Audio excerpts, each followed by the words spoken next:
الرحمن الرحیم۔ السلام علیکم۔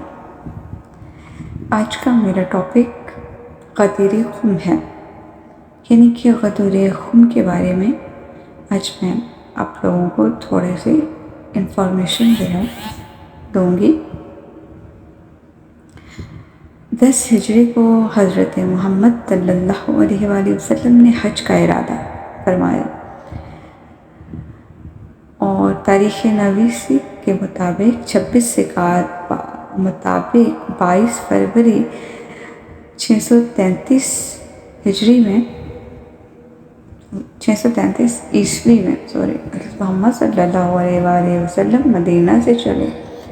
اتفاقاً ان دنوں چیچک یا ٹائیفائڈ کی وبا پھیلی ہوئی تھی، اس وجہ سے بہت لوگ پیغمبر کے ساتھ حج کرنے نہ جا سکے۔ اس کے باوجود لوگوں کی ایک بڑی تعداد اور ایک بڑی جماعت پیغمبر اکرم صلی اللہ علیہ وآلہ وسلم کے ساتھ نکلی۔ بعض تاریخی شواہد کے مطابق اس مقدس سفر میں جو لوگ آپ کے ساتھ روانہ ہوئے ان کی تعداد 90,000 سے کم نہ تھی۔ اس طرح دوسرے علاقوں سے جو لوگ پہنچے تھے وہ بھی ہزاروں میں تھے۔ جیسا کہ حضرت علی بھی یمن سے حاجیوں کا ایک بہت بڑا قافلہ لے کر مکہ میں داخل ہوئے۔ مناسک حج بجا لانے کے بعد محمد صلی اللہ علیہ وآلہ وسلم نے خانہ خدا کو الوداع کہا اور ارض حرم سے رخصت ہو گئے۔ حضرت نے ہجرت کے زمانے سے رحلت تک اس حج کے علاوہ کوئی اور حج انجام نہ دیا تھا۔ اس حج کو حجۃ الوداع، حجۃ الاسلام، حجۃ البلاغ، حجۃ الکمال، حجۃ التمام بھی کہا جاتا ہے۔ غدیر خم جمعرات 18 ذی الحجہ مطابق 21 مارچ نوروز کے دن یہ قافلہ جحفہ پہنچا۔ جحفہ مکہ سے 13 میل کے فاصلے پر ہے۔ یہ وہ مقام ہے جہاں شام کے راستے سے حج کے لیے مکہ آنے والے لوگ احرام باندھتے ہیں۔ اس کو میقات اہل شام سوریہ بھی کہتے ہیں اور مکہ سے واپسی پر مدینہ منورہ، مصر، شام اور عراق والے کے راستے الگ ہو جاتے ہیں۔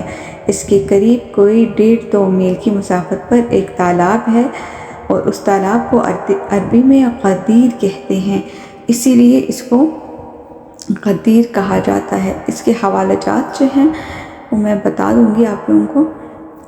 اس کے علاوہ جو غدیر کا دن ہے، عید غدیر یا یوم غدیر خم، اہل اسلام کے نزدیک 18 ذی الحجہ کا دن ہے، جب حضرت محمد صلی اللہ علیہ وآلہ وسلم نے ہجرت کے 10ویں سال 1,20,000 صحابہ کے ساتھ حجۃ الوداع کے بعد واپس جاتے ہوئے غدیر خم کے مقام پر امیر المومنین علی بن ابی طالب کو اپنا جانشین مقرر فرمایا۔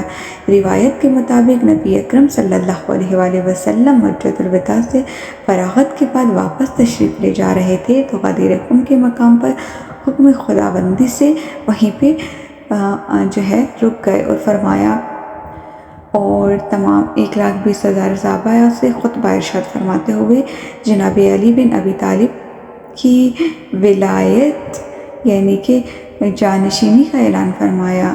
اور اہل اسلام کا ماننا ہے کہ اس دن حضرت محمد صلی اللہ علیہ وآلہ وسلم نے علی بن ابی طالب کو اپنا جانشین بنایا ہے۔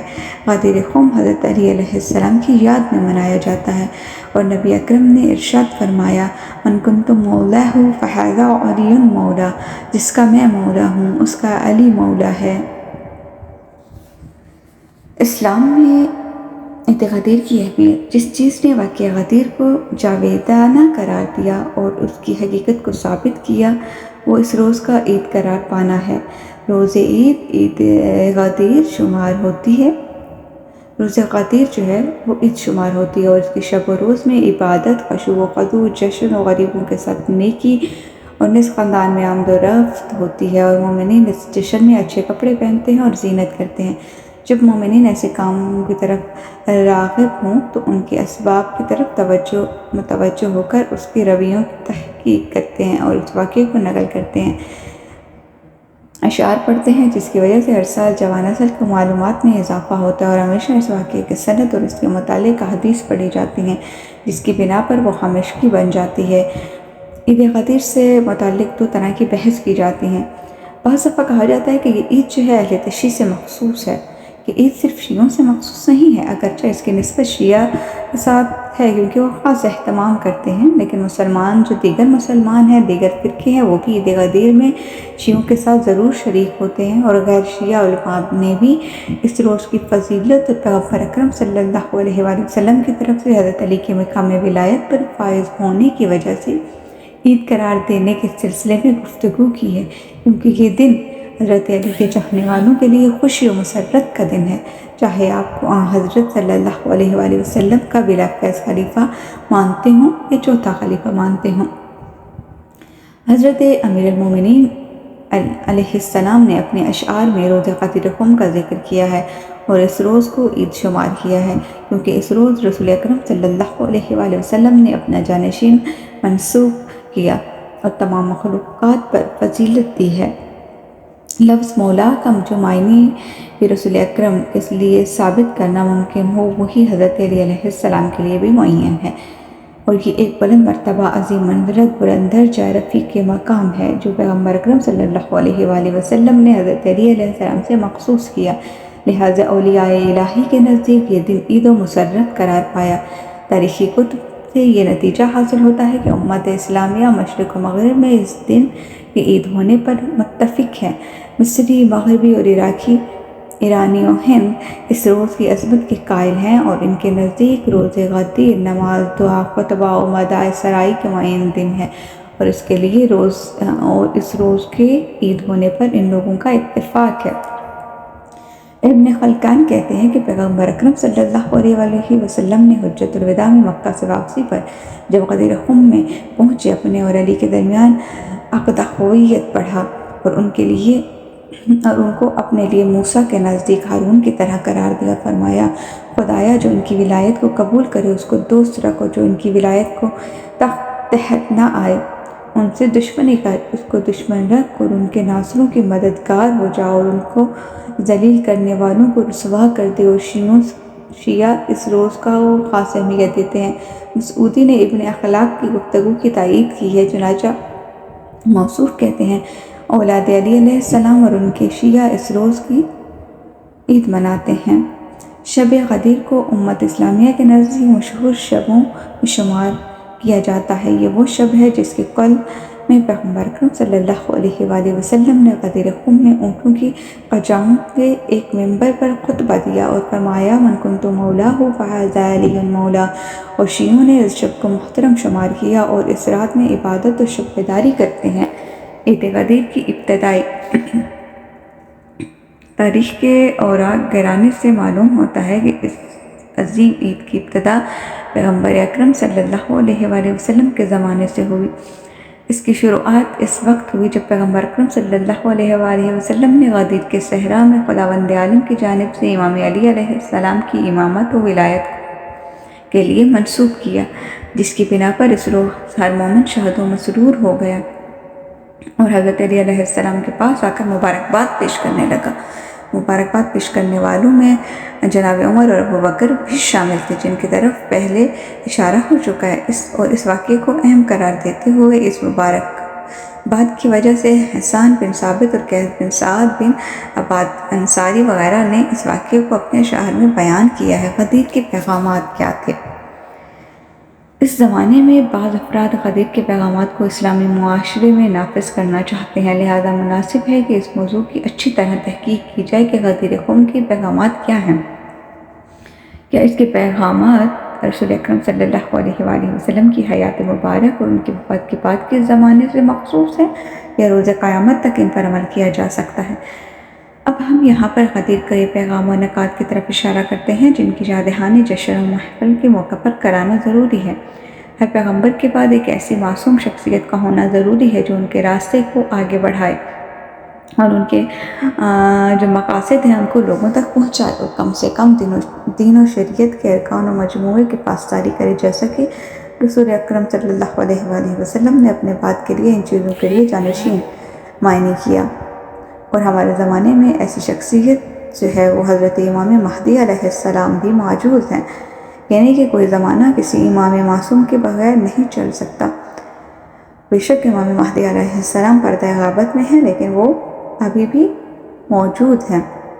انبیاء علیہ السلام کا جانشین خداوند عالم کی طرف سے منسوب ہونا چاہیے، جن کا تعارف پیغمبر اکرم کے ذریعے ہوتا ہے، جیسا کہ پیغمبر اکرم صلی اللہ علیہ وآلہ وسلم نے اپنے بعد کے لیے اپنا جانشین معین کیا، کیونکہ مقام امامت ایک الہی منصب ہے اور ہر امام خداوند عالم کی طرف سے خاص اور عام طریقے سے منسوب ہوتا ہے۔ غدیر کے پیغام میں سے ایک مسئلہ رہبری اور اس کی صفات و خصوصیات کا مسئلہ ہے۔ ہر کس اور ناقص اسلامی معاشرے میں پیغمبر اکرم صلی اللہ علیہ وآلہ وسلم کا جانشین نہیں ہو سکتا۔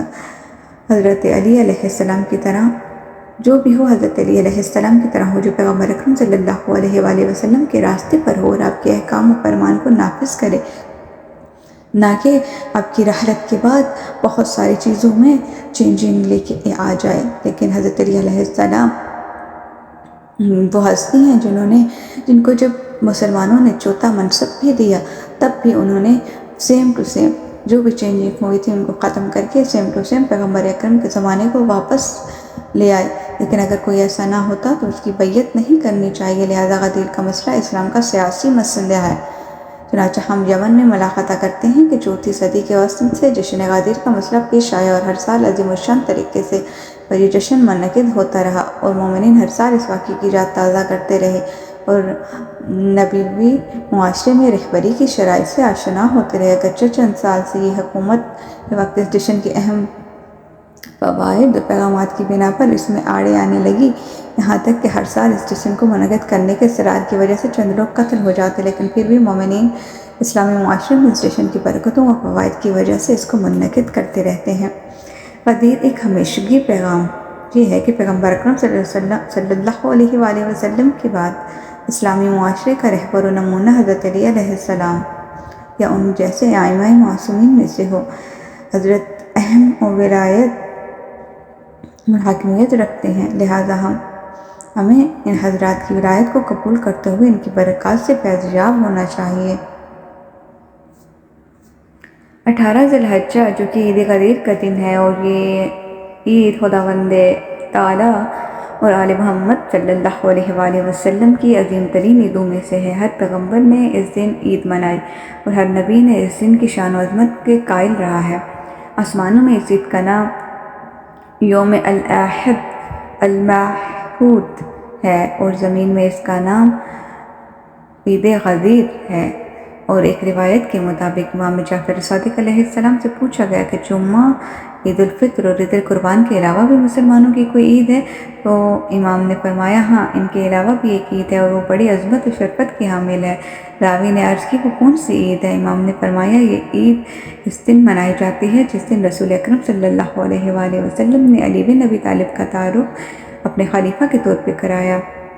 حضرت محمد صلی اللہ علیہ وآلہ وسلم نے فرمایا جس کا میں مولا ہوں، علی بھی اس کے مولا ہیں، اور یہ 18 ذی الحجہ کا دن اور روز غدیر تھا۔ راوی نے عرض کیا اس دن ہم کیا عمل کریں؟ امام علیہ السلام نے فرمایا اس دن روزہ رکھو، خدا کی عبادت کرو، محمد و آل محمد صلی اللہ علیہ وآلہ وسلم کا ذکر کرو اور ان پہ درود و سلام بھیجو۔ حضور اکرم صلی اللہ علیہ وآلہ وسلم نے امیر المومنین کو اس دن عید منانے کی وصیت فرمائی، اور یہی وصیت ہر پیغمبر نے اپنے اپنے وصی کو کی ہے۔ اور ایک دفعہ حضرت امام رضا نے مجھ سے فرمایا، ابن نصیر سے یہ روایت ہے کہ ایک دفعہ امام رضا علیہ السلام نے مجھ سے فرمایا، اے بن ابی نصر، تم جہاں کہیں بھی ہو روز غدیر جو ہے نجف اشرف پہنچو اور حضرت امیر المومنین کی زیارت کرو، کیونکہ اس سے ہر مومن مرد اور ہر مومنہ عورت اور ہر مسلم مرد اور ہر مسلمہ عورت کے 60 سال کے گناہ معاف ہو جاتے ہیں۔ پورے ماہ رمضان، شب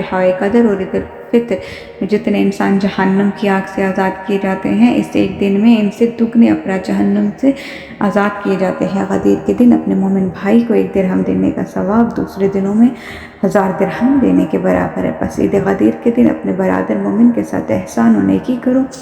عید غدیر کا دن ہر مومن اور مومنہ کے لیے خوشی اور مسرتوں کا دن ہے۔ خدا کی قسم اگر لوگوں کو اس دن کی فضیلت کا علم ہوتا اور اس کا لحاظ رکھتے تو اس روز ملائکہ ان سے ہر روز 10 مرتبہ مصافحہ کیا کرتے۔ مختصر یہ کہ اس دن کی تعظیم کرنا لازم ہے اور اس میں چند اعمال ہیں۔ اس دن کے روزہ رکھنا 60 سال کے گناہوں کا کفارہ ہے۔ ایک روایت میں ہے کہ یوم غدیر کا روزہ مدت دنیا کے روزے 100 حج اور 100 عمرے کے برابر ہے۔ اس دن غسل کرنا ضروری اور باعث خیر و برکت ہے۔ اس روز جہاں کہیں بھی ہوں خود کو روزہ امیر المومنین پر پہنچائیں اور آپ کی زیارت کریں۔ آج کے دن کے لیے حضرت کی 3 مخصوص زیارات ہیں، اور ان میں سے سب سے زیادہ مشہور زیارت امین اللہ ہے، جو دور و نزدیک سے پڑھی جا سکتی ہے۔ یہ زیارت جامعہ متعلقہ ہے اور اسے باب زیارت بھی ذکر کیا جاتا ہے۔ حضرت رسول خدا سے منقول تعویذ پڑھی کہ سید نے اس کتاب اقبال میں اس کا ذکر کیا ہے۔ 2 رکعت نماز بجا لائیں، سجدہ شکر میں 100 مرتبہ شکرن شکرن کہیں، پھر اس سجدے سے اٹھا کر مختلف دعائیں مفاتیح الجناح میں بتائی گئی ہیں ان کو تلاوت فرمائیں۔ اب پھر سجدے میں جا کر 100 مرتبہ کہیں الحمدللہ اور 100 مرتبہ شکرن للہ۔ روایت ہے کہ جو شخص اس عمل کو بجا لائے اور اجر و ثواب میں اس شخص کے برابر ہے جو عید الغدیر کے دن حضرت رسول خدا صلی اللہ علیہ وآلہ وسلم کی خدمت میں حاضر ہو اور جناب امیر المومنین کے دست مبارک پر بیعت و ولایت کی ہو۔ بہتر ہے کہ اس نماز کو قریب الزوال بجا لائے، کیونکہ یہی وہ وقت ہے کہ جب حضرت رسول خدا نے امیر المومنین علیہ السلام کو مقام غدیر پر امامت و خلافت کے لیے منصوب فرمایا۔ بس اس کی نماز کی پہلی رکعت میں سورہ حمد کے بعد سورہ قدر اور دوسری رکعت میں سورہ حمد کے بعد سورہ توحید اس کو تلاوت کرے۔ آج کے دن دعائے ندبہ پڑھے جس کا ذکر 10ویں فصل میں ہو گیا ہے۔ اس دعا کو پڑھتے ہیں جسے سید ابن طوس نے شیخ مفید کے لیے نقل کیا ہے۔ اللہم انی اسألک بحق محمد نبیک ولیک والشان والقدر الذین خصصتها به ودن خلقك أن تصل على محمد وعلي وأن تبدأ بهما في كل خير آجل۔ مومنین سے ملاقات کرے اور انہیں عید غدیر کی مبارکباد پیش کرے۔ 100 مرتبہ الحمدللہ الذی جعل کمال دینہ تمام نعمتہ بولایت امیر المومنین علی بن ابی طالب علیہ السلام۔ یہ تسبیح پڑھنی ہے 100 مرتبہ، اور ہر مومن کو چاہیے کہ عید غدیر کے دن اچھا لباس پہنے، خوشبو لگائے، خوشیاں منائے، مومنین سے خوش ہو کر ملے، مومنین کو راضی اور خوش کرے، ان کے لیے جو قصور اور غلطیاں ہیں ان کو معاف کر دے، ان کی حاجتوں کو پورا کرے، رشتہ داروں سے نیک سلوک کرے، اہل و عیال کے لیے عمدہ کھانے کا انتظام کرے، مومنین کی ضیافت کرے، ان کا روزہ افطار کرائے، مومنین سے مصافحہ کرے، ان سے گلے ملے، ان کو تحائف دے، روز غدیر کے لیے عظیم نعمت ولایت امیر المومنین پر خدا کا شکر بجا لائے، کثرت سے درود پڑھے اور خداوند کی عبادت کرے۔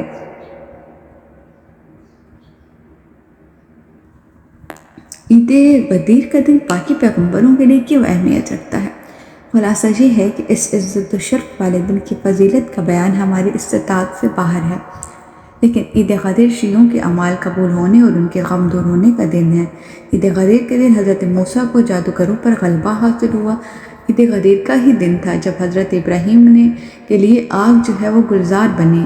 عید غدیر کے دن حضرت موسیٰ نے یوشع بن نون کو وصی بنایا۔ عید غدیر کے دن حضرت عیسیٰ کی طرف حضرت شمعون کو ولایت و وصیت ملی۔ عید غدیر کے دن حضرت سلیمان نے آصف بن برخیار کی وزارت و نبوت پر لوگوں کو گواہ بنایا۔ عید غدیر کے دن رسول اکرم خدا صلی اللہ علیہ وآلہ وسلم نے اپنے صحابہ میں اخوت کا رشتہ قائم فرمایا، لہٰذا یوم غدیر مومنین کو باہم صیغہ اخوت بڑھنا چاہیے اور آپس میں بھائی چارہ قائم کرنا چاہیے۔